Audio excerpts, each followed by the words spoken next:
All right,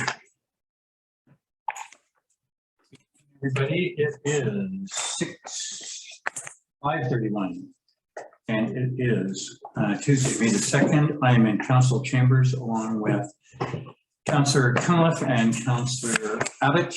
Councillor Bain is virtual, and Councillor Barmere is rushing in en route. We have members of the gallery, and I also see we have CFO Rook.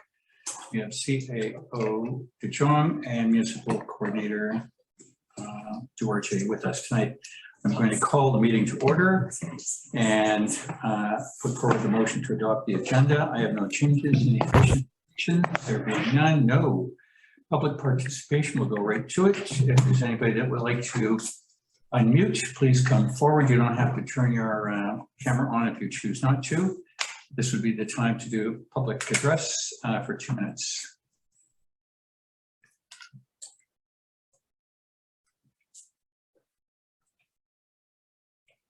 Is this public participation on the committee of the whole meeting, and do we do it again before the regular meeting? We do it again before the regular meeting. Yeah. Okay, there being none, a last call on the public participation at the front end. There being none, we'll move on. Before I do though, there's also public questions and comments as item number 8. Those questions and comments are to be directed to council and or the CAO or the CFO and not to our delegates. Next piece, review and approval of minutes of prior meetings. And Councillor Abbott, I know February 15th seems just like yesterday to you. Would you put forward the motion to put forward the motion to receive the minutes? Yes, I will second. Any changes, amendments, deletions? I have. None? Just 1 second. Pretty skinny. Yeah. There being none. I have one. Okay, cool. It's a clarification. On page 4, since the sentence attributed to Public Works Manager, it says there, noting the test for the check for asbestos came back negative. Could we put in the minutes where what was tested and where this was? I think someone referring to this in some time in the future. Won't know what it was about. This was a test on water pipes, wasn't it? Yeah, it was the test on the asbestos cement water pipes on Upper Bayview and Ocean View. Okay. Anything else, Councillor Abbott? No, that's all I had. There you go. Call a motion. All those in favor of the minutes as noted, please confirm yes. Opposed, no. Thank you, everybody. Next one, Councillor Cunliffe, April 7th. Does seem like yesterday. Will you put forward the motion to receive the minutes?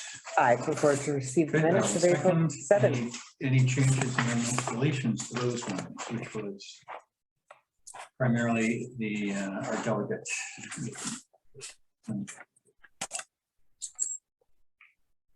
I have none. I have none. Councillor Cunliffe? None? No. Councillor Bain, any changes, amendments, deletions?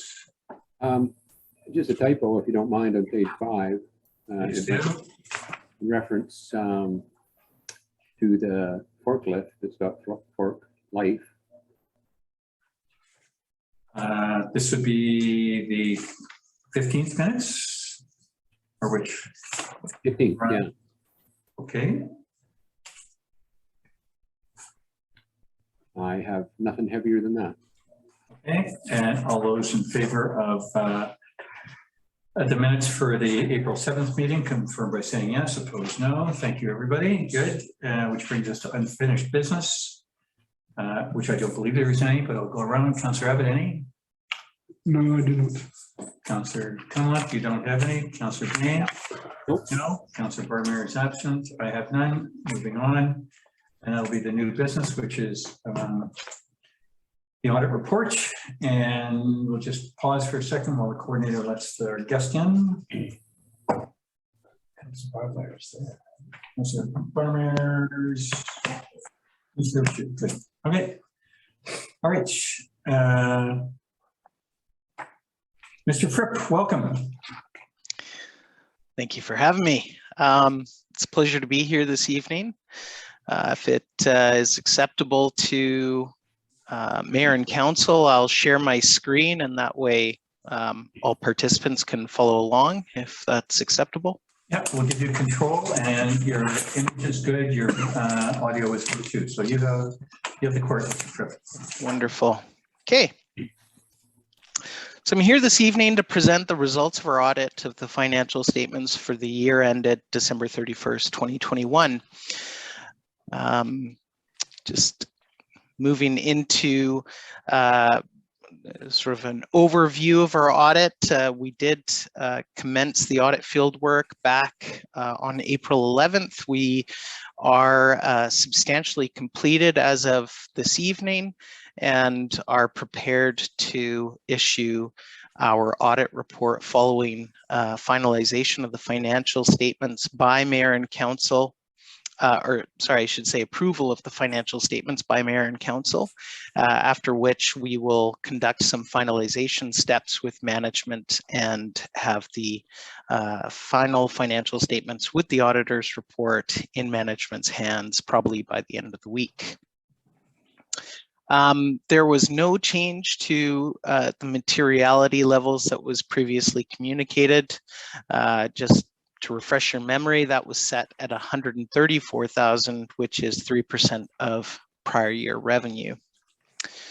As I mentioned, there are a couple of pending items that were noted in the status of the audit. I should make Mayor and Council aware that we have received back all bank confirmations and all correspondence from the village's legal counsel. As a result, there's only standard finalization steps left before finalizing the financial statements. In terms of our audit findings, we do conduct our audit over all the significant areas within the financial statements. However, we would only communicate those areas of interest to Mayor and Council. We have identified those based upon the areas that have more judgment or higher susceptibility to possible error. As a result, these are the areas that we would like to review with Mayor and Council this evening. The first being the management override of internal controls.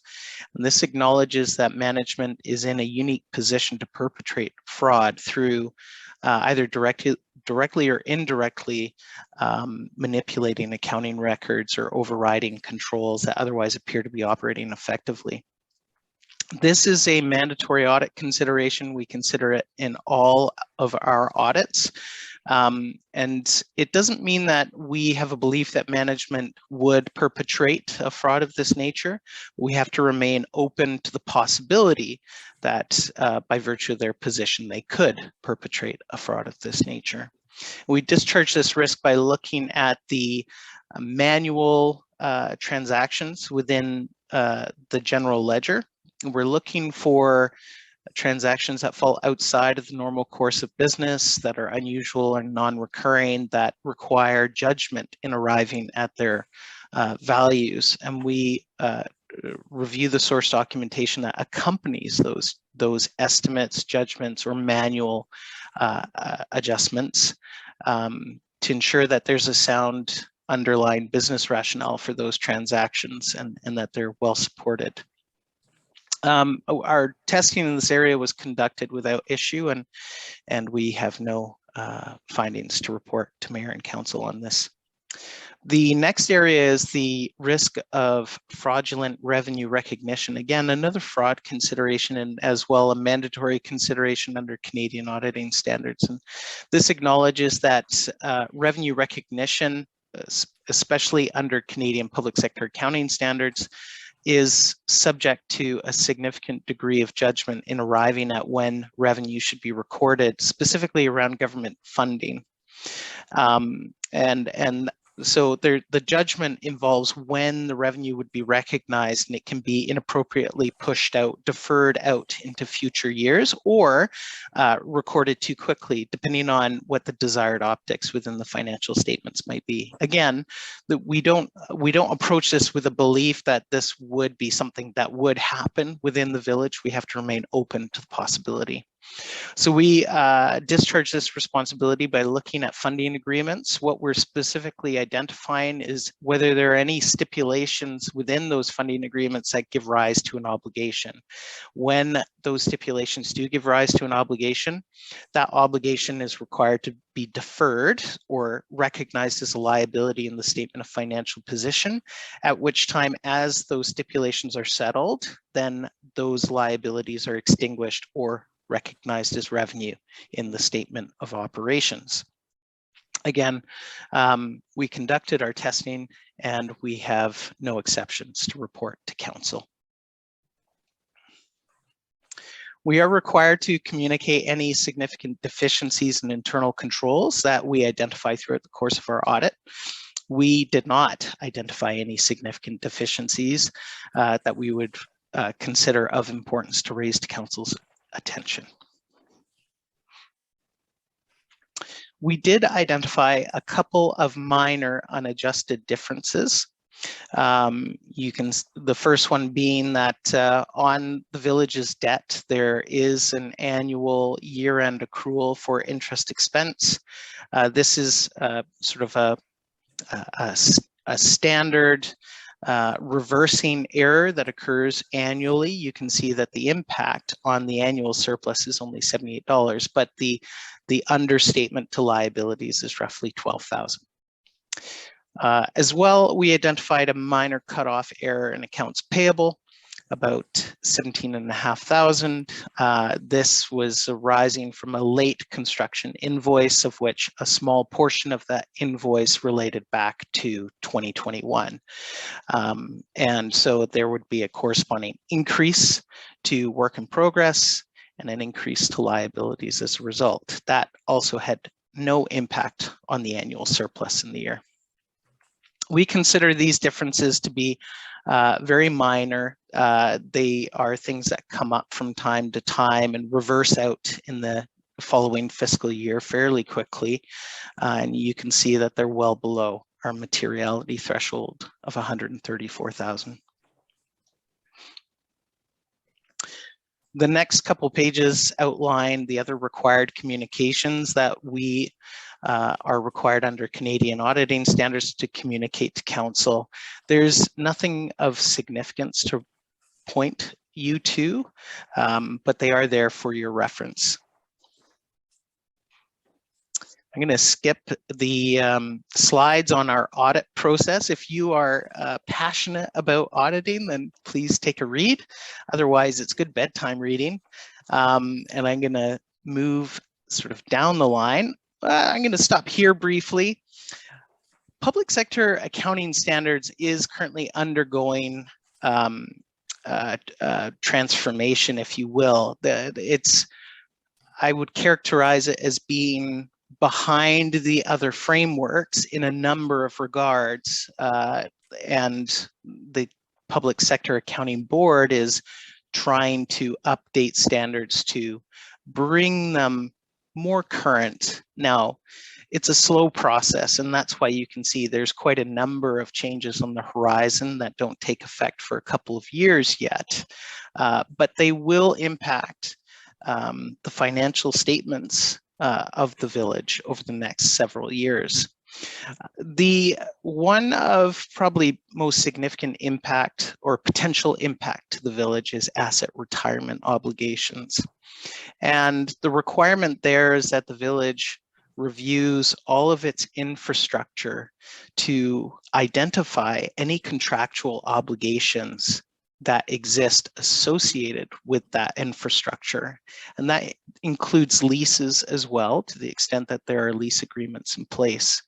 Where obligations exist, they are required to be quantified and set up as a liability in the statement of financial position. While we don't think that local governments are going to find a a ton of things in their infrastructure that's going to fit the definition of an asset retirement obligation.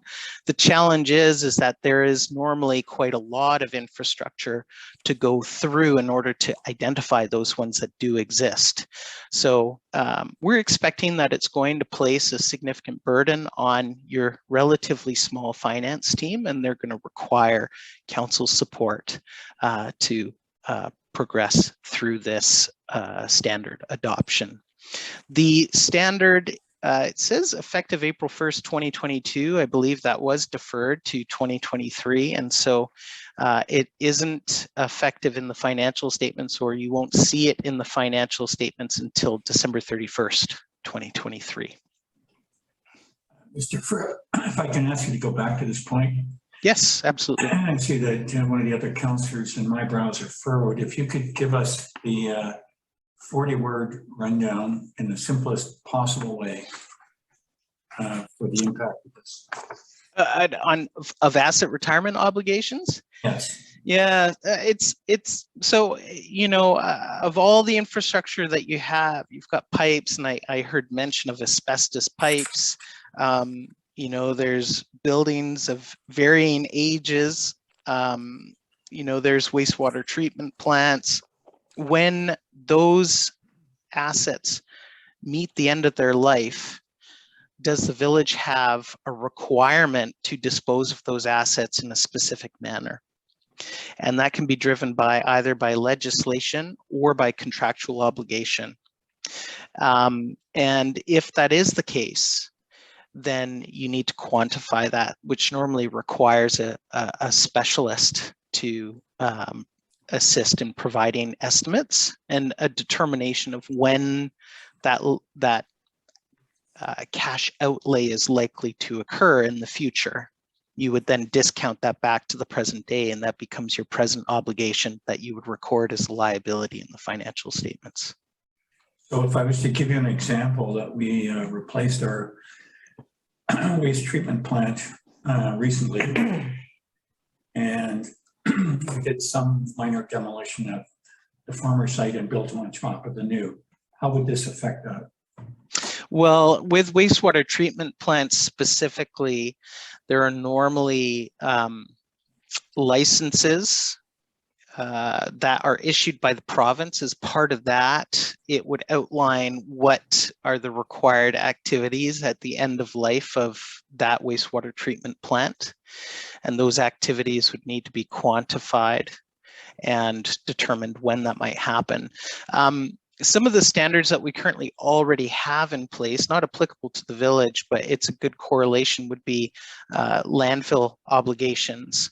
And now landfill obligations are actually going to fall under this standard as soon as it becomes effective. But currently, what the standard around landfill obligations are is that as soon as that landfill closes, there's a requirement to basically close, cap, and then service that landfill on an ongoing basis for a period of up to, I think, 50 to 80 years, somewhere around there.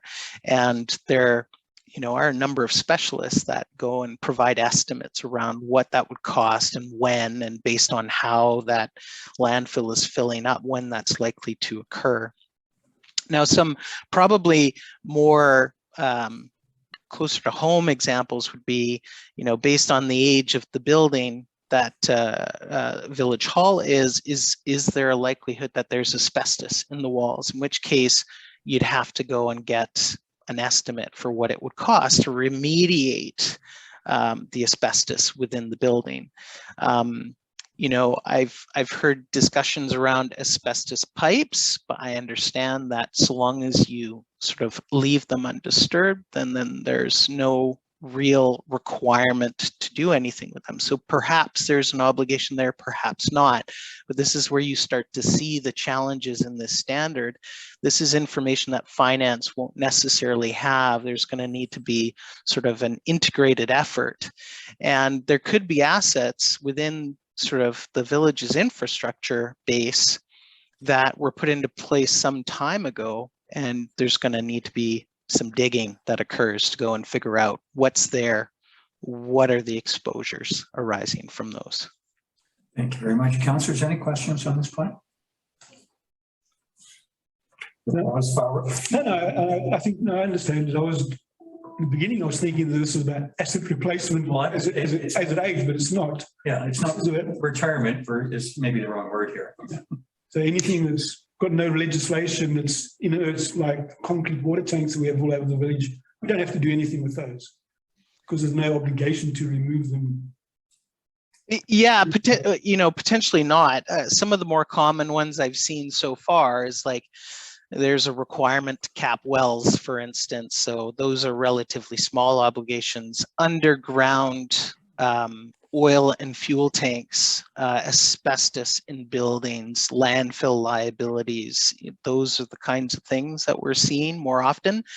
Don't believe this impacts the village, but where there are office leases, for instance, and modifications have taken place, and there's a requirement in that lease to return the space to its original state, there's quite a significant lease liability there. So it would capture contractual obligations as well, not just arising from legislation. Thank you very much. We'll let you move on then. All right. Okay, moving into the appendices here, you'll see a draft copy of our independent auditor's report. We are proposing to issue an unqualified, unmodified audit opinion, which would read as follows. In our opinion, the accompanying financial statements present fairly in all material respects the financial position of the village as at December 31st, 2021, the results of its operations, changes in net financial assets, and cash flows for the year then ended in accordance with Canadian public sector accounting standards. So, your very typical standard audit opinion that you're used to seeing and have seen over the last number of years. Next is a copy of our letter of representation. At the end of an audit, management will sign and return this letter to us.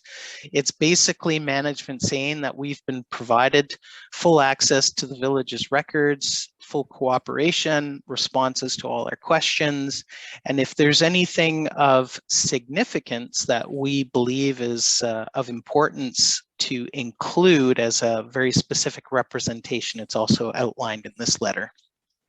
In the current year, I believe the sort of more specific one is around COVID-19 and that there's not a significant impact, that the disclosures within the financial statement capture that impact.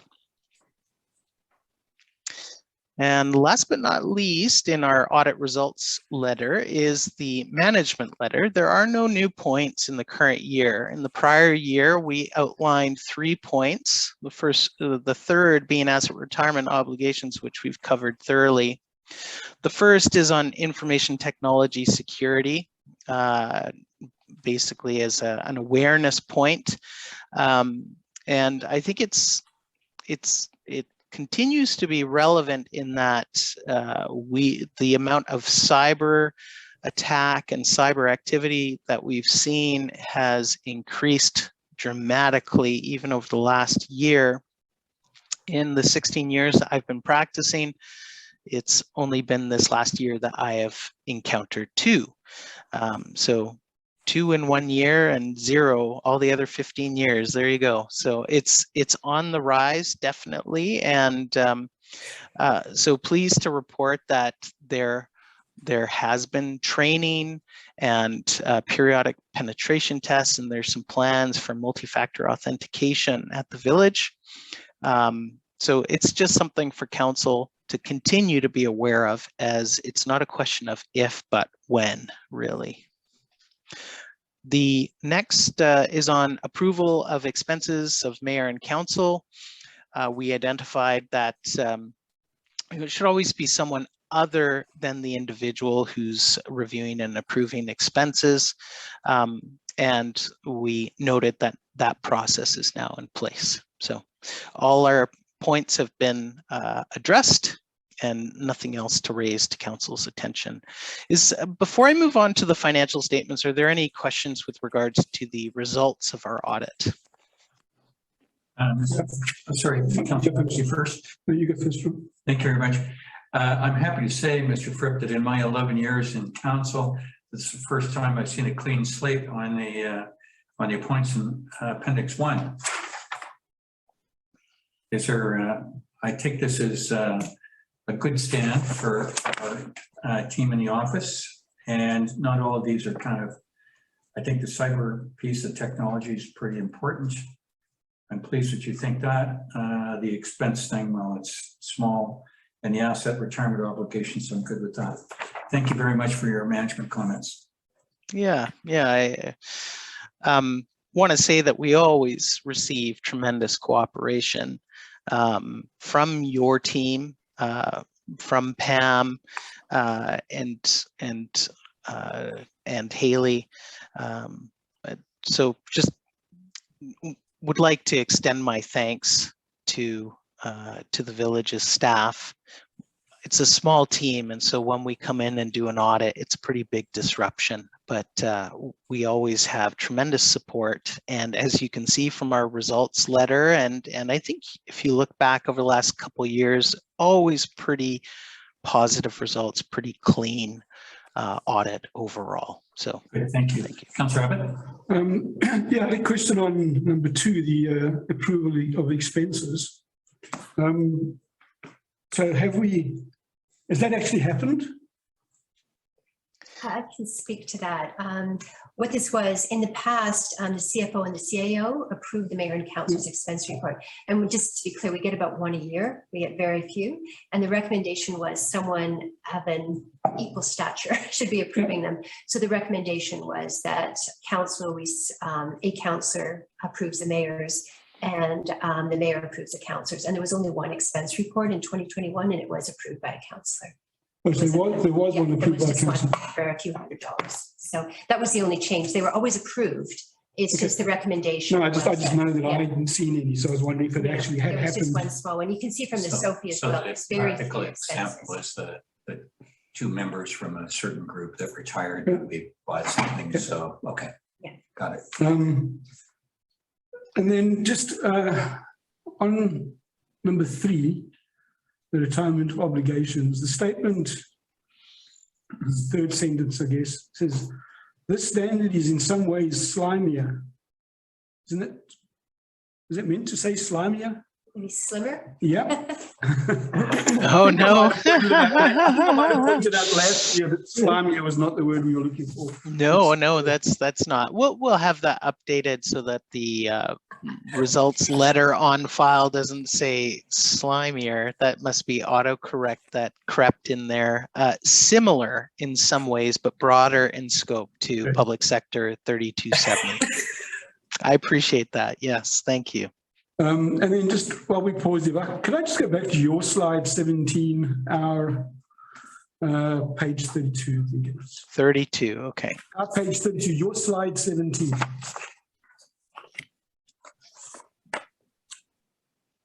This one?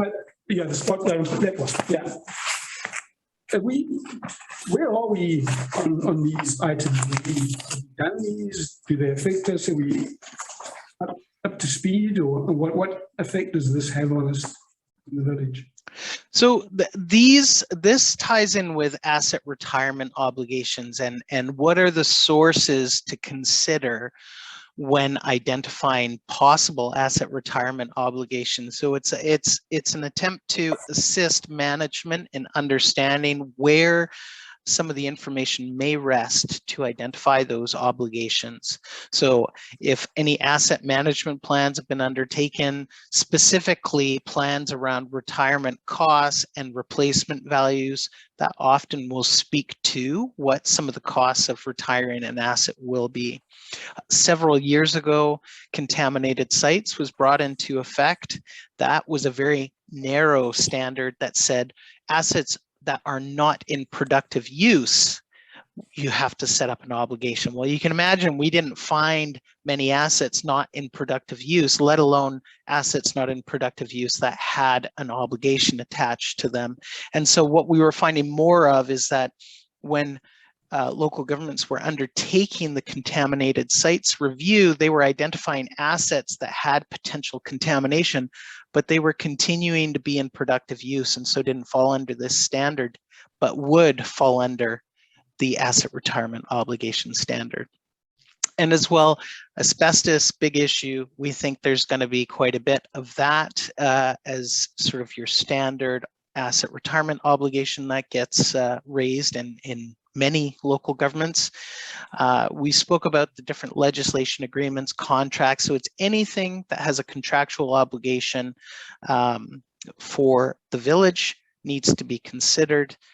And then the last two, more specific to other departments, but reviewing infrastructure and ministry correspondence, whether there would be any specific retirement obligations. I'd like to add to this too, is that there's likely, professionals that have been engaged in the past, lawyers potentially, around development of contracts, or even retired or former employees who maybe provided sort of an essential function to the village over a specific period of time. If you can connect with these people and obtain that information, that will be pretty valuable and assist management in arriving at the appropriate conclusions for this standard.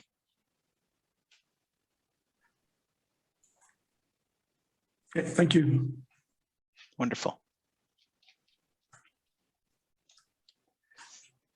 Any other questions on the audit results letter, or if not, I will jump into the financial statements.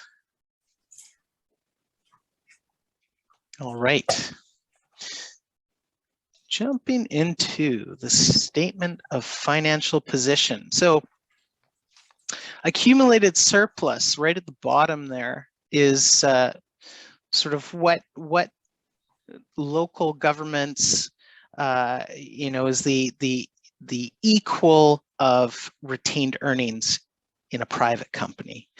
So for the village, that increased this year by about 900,000, from just under 26 million to about 26.9 million, thereabouts.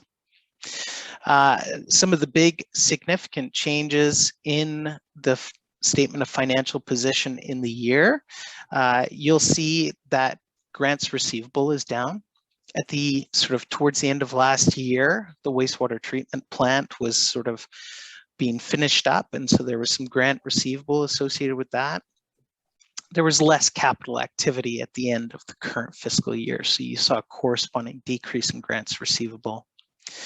As well, the other assets line there, that was actually the land held for sale last year that was disposed of within 2021. And so you saw the disposal of that asset and a corresponding gain. When we get to the statement of operations, we'll see the corresponding gain of about 400,000 that's coming through.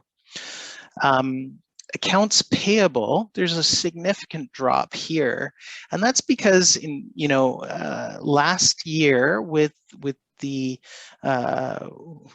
development of COVID-19, one of the measures to support local governments was that the province deferred school tax payments all the way until January 15th of 2021. So you had a buildup of accounts payable at the end of 2020, largely because of the school tax payable. And that accounts for 593,000 of the drop in accounts payable. That's slightly offset by an increase in parking taxes payable. And when we get to the statement of operations, we'll see that parking revenue and parking fines was up significantly this year over prior years. Okay, and then sort of everything else is relatively consistent, would be sort of within expectations, some standard pay down of debts, but otherwise overall composition of liabilities and assets are pretty consistent year over year. When we get to tangible capital assets, there's a little bit of an increase there, and that's really because of about $870,000 in additions in the year, net of the amortization, which came in at about 575. There are some other minor dispositions and transfers that occurred, which sort of accounts for the other small minor amounts running through there. But all the details are in Schedule 3. You can take a look there. So moving on to the statement of operations, we'll see what that 900,000 in increase in accumulated surplus is arising from. So what we have is, taxation revenues pretty on budget, as well as utility user rates, but we have a significant drop in government transfers. In 2020, there was a one-time COVID funding of about 603,000. So that accounts for a large amount of the decrease. And then it's counterbalanced by some increases in grant funding. So gas tax funding was up 59,000. There was a CN Railway grant up 52K. And then there was the Clean Water and Wastewater Fund grant, which accounted for an increase of 25K. So that brings you from where last year's number was to this year's number, but the budget was 4 million. And really, the story around that is that there was infrastructure planned or budgeted for in the current year and associated capital funding that was to fund those capital expenditures. When we move to the statement of changes in net financial assets, you'll see that those capital expenditures were budgeted, but the village wasn't able to carry out those capital activities. Sale of services is up significantly over prior year, and it's up above budget, and that's parking fines were up 57K over budget, as well as parking fees were $70,000 over budget. So there's your variance to budget. All the other sort of sale of services were fairly consistent year over year. But the current year changes in the parking fines is there was a full-time bylaw officer, and then on the fees side there was more parking meters to collect parking revenue. So that's the operational change driving that increase. Then moving down to the gain on sale of asset held for sale, you'll see that that's that $400,000 gain arising from the sale of the parcel of land in the year. And there was a small sale of a portion of road in the year.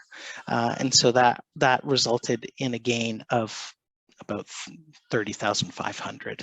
So total revenues, after accounting for all those changes, went from about 4.5 million up to just under 4.9 million, so 4.85 million.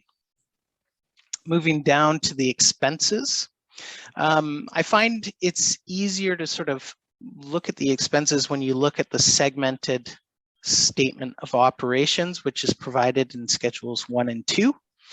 But the Coles notes of that is that there was a $100,000 increase in payroll, which is consistent with what was budgeted. As well, goods and services were up by about 356K, which is still below budget. But what's driving those increases, the two biggest, they're sort of spread across the departments, but the two biggest ones are Public Works and Waterworks. And there was a higher maintenance campaign in the year. So we see maintenance expenses are up quite a bit over prior year.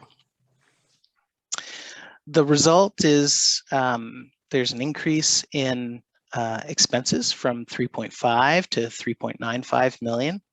And overall, the annual surplus stays relatively consistent, which is was just under $1 million last year, and it dropped to just under 900,000 this year. And that brings the accumulated surplus from that just under 26 million to 26.9 million. Moving on to the statement of changes in net financial assets.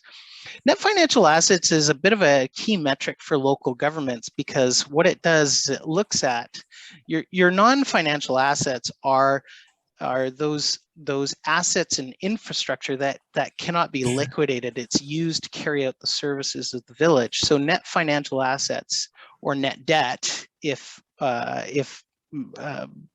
there's greater debt than there is financial assets, is kind of a proxy for working capital. So, do you have enough liquidity to meet all of your liabilities? And that would include total debt. There's no distinction in public sector accounting standards between current and long-term debt. But as you can see, the net financial assets of the village is in a relatively healthy position of 3.1 million. And I guess the correlation to that is if you took a look at the statement of operations. So 3.1 million would cover the better part of the expenses for a year within the village. So how do we look at the changes in net financial assets in the village in the year? Well, similar to sort of annual surplus is your proxy of cash flow provided in operations. And then you have to sort of add back non-cash items. So you would add back amortization because that's a non-cash expense, and you'd add back gain or loss on disposal of tangible capital assets, and then you adjust for cash expenses or inflows that don't hit the statement of operations. So acquisition of tangible capital assets becomes a cash outflow, as well as proceeds on disposal of tangible capital assets becomes a cash inflow. So, the overall net financial asset use from tangible capital assets and operations was a use of about 300,000. And then, sorry, that was just from capital. When you add in the change in prepaid, so the net acquisition of prepaid expenses, and you factor in your annual surplus, you have an increase in net financial assets of 585,000. So that's an improvement in the overall liquidity of the village from 2.5 million up to 3.1 million. I mentioned when we were looking at the statement of operations that there was a higher budgeted acquisition of tangible capital assets than was actually carried out. And you can see that here, 5.5 million was budgeted for, but what was actually carried out was about 900,000. That's down from the prior year, which was 1.76 million, and that's largely the result of the wastewater treatment plant sort of flowing through and being completed in prior year. In the current year, the more significant acquisition of tangible capital assets is the sort of acquisition installation of pressure release valves. I believe 3 are in the process of being installed. So there you go. That's the change in net financial assets. Similarly, the statement of cash flow is very similar to the statement of changes in net financial assets, but focused specifically on changes in cash. So again, you take your annual surplus and you adjust for non-cash transactions as well as changes in non-cash operating balances. So the cash contributed from operations was 1.3 million in the year. And then how did the village use those funds? So 872,000 net of 33,000 in proceeds from the disposal of tangible capital assets. It results in $840,000 net capital expenditures in the year. And then the remainder was used to pay down debt. 256,000 was paying down long-term debt and equipment financing. That results in a net cash increase of 216,000. And so it brings cash from 5.5 million up to 5.7 million. The notes themselves are substantially unchanged from past years, so I'm not going to go through those, but I'm happy to answer any questions should anyone have any. But otherwise, that is sort of the more significant changes in the financial statements and kind of, I guess, trying to paint a picture of what happened in the year.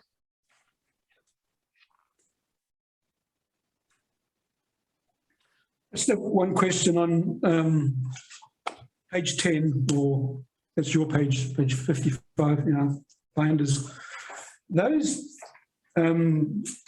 Those number of years that you depreciate the capital asset over, those are standards. They aren't adjusted for our particular infrastructure, correct? So the reason I ask is because under infrastructure sewer, you've got this 5 to 100 years, whereas we have a situation where we've upgraded one and only sewer, and it's not going to survive that kind of range. Yeah, so I would probably have to ask Pam to provide some more specific information, but the ranges here cover a broad variety of assets that compose sewer infrastructure. So you can have pipes and mains and all that, and pumps, which all have different useful lives. And so that is what develops these ranges. They should reflect the village's useful lives of those assets. But when these are applied, they are estimates, and the best source of estimates to understand what the estimated useful lives of assets are is based on, what benchmarks are out there. So other local governments are sourced for those, as well as the province of British Columbia did issue a guide around expected useful lives of assets back when tangible capital assets was implemented. And so I think by and large, that's what's used. But as assets are identified that they won't last as long, then the village should adjust for the changes in those useful lives and potentially amortize those assets faster. Pam, do you have anything you want to add to that? Yeah, basically, when we have an addition, we use our judgment and we get advice on what we think the most accurate useful life is. We depreciate over that time. Some of these larger numbers pertain to when we first started TCA. So it was before my time, before the Public Works Manager's time. And the sewer would have referred to probably to the pipes when they went in. And through our asset management plan, we are planning to adjust some of those numbers. We're doing some condition assessments this year on the pipes. And then we'll determine how much life is left and we'll adjust that number. So this is just the range of all the sewer assets. So going forward, it will actually forecast our particular assets and life left in them, as opposed to typical standard for a new asset. And that is what we do now. But what we say is there's that massive project we had when TCA was implemented in 2009. People did their best guess at, they didn't even know when some of the assets were purchased, how much life they would be. And this would be, we could go to the beginning of, the roads, and we are adjusting those as we get more information. But any new assets, we have a real measured approach. We do our best estimate with advice from experts on how long we think it would last. So the sewer treatment plant, for example, we're amortizing over 40 years. Okay. Councillor Cunliffe, any questions? No, thank you. No. Councillor Bain, any questions?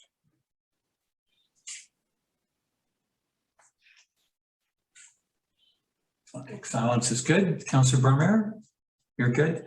For Mr. Fripp, and we're going to go into in-camera to ask you some questions. But on item number 4, which is of the notes, which is the contingent liabilities and contractual obligations, the first sentence of this is the village is the subject to litigation in regards to employment matters. I'm not aware of any, but I defer to in camera, and perhaps you can mention that. So we're going to wait for in camera. We can make a comment and then staff will leave the room as per plan. That'd be fine.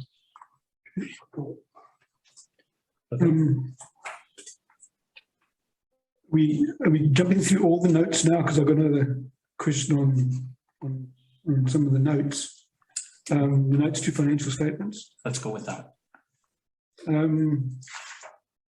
So note 3, this developer deposits. It says that we've got a total cash on deposit of 144,000. That's a lot of permits. We do a lot of outstanding permits over several years until the permit is finally concluded. We refund the, so it's either $3,000 or $5,000 deposit. Yeah, so on 3,000 back. Some of them are back quite a while. We still are retaining the building permit was never finalized, and we There could be as many as 50 permits we got. Yeah, it's about that. But quite a Wow. few permits in the last 3 or 4 years, but there are some older ones in there as well. We keep track of them. Okay.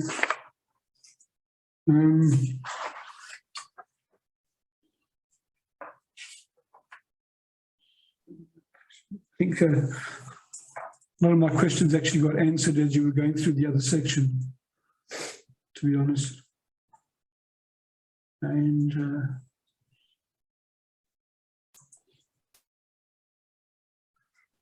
on reserve funds, note 12.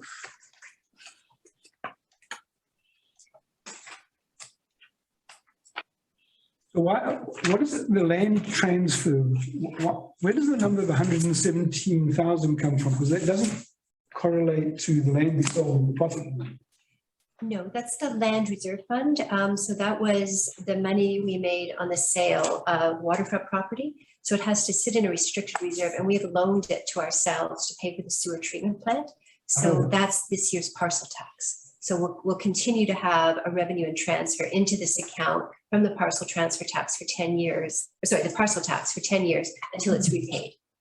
So last year you would have seen an amount going out to pay for sewer treatment plant, and now it's being repaid.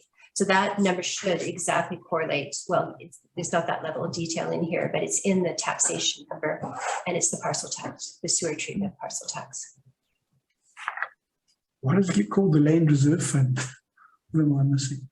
Because it was, it's a typical name for a restricted reserve from a waterfront, like land sale, property where the money's restricted.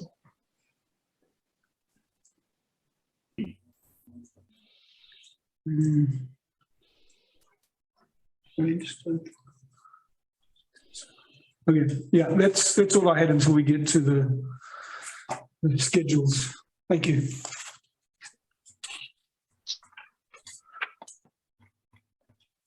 Mr. Okay. Cricket, could continue. But that was honestly where I was going to stop, because all the other information feeds up into the statement. So if there are any questions specifically around any of the schedules, it would be a good time to discuss those now before going Thank in you very camera. much. Councillor Abbott, I'm going to come back to you. Councillor Cunliffe, any questions on the schedules? No. Councillor Barmier, any questions? No. Councillor Payne, any questions on the schedules? No. Councillor Abbott, I know you have questions. Why don't you go? So I think once again, the big difference on grants and so on, that was all the projects. I think explains most of it. But on page 69, page 69, page 24, disposals. What is the disposals under equipment and furniture and vehicles? What is that line? Those ones were fully depreciated assets, no longer in use. So we write them off, and it's a net zero impact. So you can see the disposal and the accumulated depreciation is the same amount. So it's a common practice. We go through every year our TCA, and if there's fully depreciated assets that are no longer in use, then we write them off. So it's essentially a write-off. But to remove them from the TCA, we have to remove the cost, and we have to remove the accumulated depreciation. Okay. It has a net zero impact. The exception is the land, and that relates to that small piece of land, a small piece of land that was sold, a road end, and that was removing the value of the land from the TCA. So Pam, what causes that number to be $270,000? It's just an accumulation of equipment. It's like the turnout gear and fire equipment. It's older So vehicles. there's no big ticket item. No, it's just an accumulation. And again, it ties in a little bit to when TCA was initiated, and we had to do like a value of all of our TCA at that time. And every year we try to clean it up a little bit. And it's a massive list of assets, and we have to go through. And this year I had Public Works go through. I gave them the list of vehicles, Okay. and I just said, are there any old lawnmowers and things like that that just don't exist anymore? So, okay, that might explain it. So I was going to 2020, we had nothing on that line item. This year we have, $250,000, but that was because we did a bit of an audit and Yeah. try to catch up We're trying where we to do were. an ongoing procedure of going through and like I say, there's no impact on the total TCA, but it's just cleaner because we've removed. Yeah, I assets. get there, but I was just wondering, you know, it jumped, why it happened this year. We did kind of a 3-year catch up. Okay.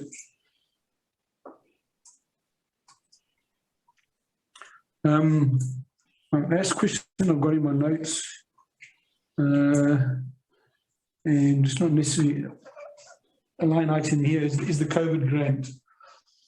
So just remind me, the COVID grant money, I thought it was initially meant to be spent by this year, but it goes up further.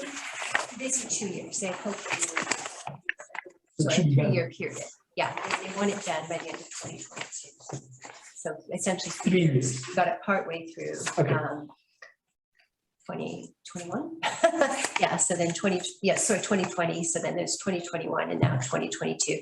And the budget, I have budgeted to spend all of that this year. 151. Yeah. Okay. Yeah, it was a bit odd. It turned out exactly at 150, which threw me a bit, but that is an exact number of what we have left. Okay.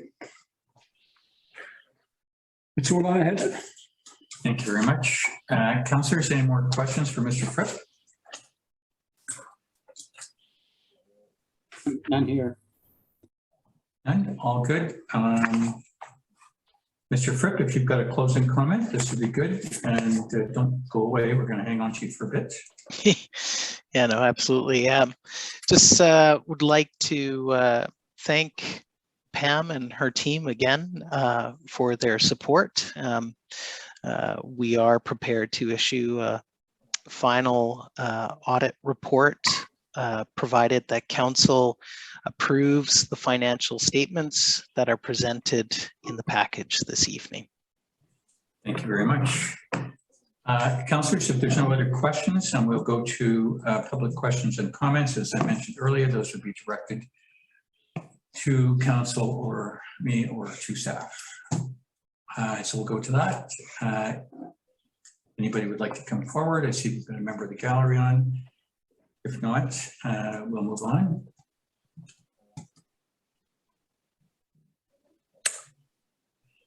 There being none, we will move on. So again, Mr. Fripp, don't you do anything. So we will go into the closed council meeting in a minute. And the meeting will be closed to the public on the basis of matters to be considered under the following sections of the community charter, sections 90, subsection 1, C, G, and I. And I think we've got them all. If that is confirmed by council, we will do that. Councillors, please confirm by saying yes, opposed no. Yes. All in favor, yes, thank you. And so we will say goodbye to the gallery. Thank you, everybody. It is 4 minutes to 7, and council has come from the closed portion of the council strategy committee meeting. And I have the following thing to report out, that during the meeting, council had confidential dialogue with our auditors without staff present. And that's all we have to report out. I motion to adjourn. Thank you, Councillor Cunliffe. Second, Councillor Abbott. All in favor, confirm yes. It's closed on the committee of the whole meeting. Okay, that takes care of that meeting, and the